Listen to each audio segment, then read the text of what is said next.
són el replà de l'escala.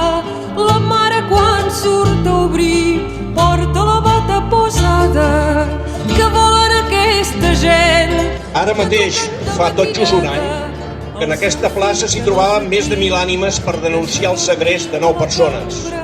4 d'elles veïnes de la ciutat i membres dels nostres CDRs locals. Què volen aquesta gent que truquen de matina? A les 6 del matí els nostres telèfons ja eren plens de missatges avisant que hi havia Guàrdia Civil i helicòpters sobrevolant les nostres cases. Ben aviat vam saber que havien entrat també a casa del Xavi. La plaça de les dones del tèxtil va començar a omplir-se de gent.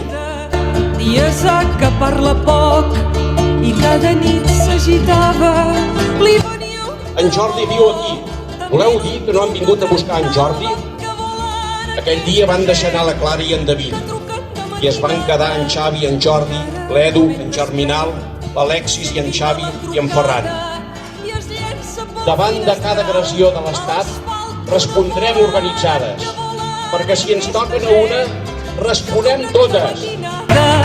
Els que truquen resten muts, menys un d'ells pot ser el que mana, que s'inclina al finestral, darrere xiscla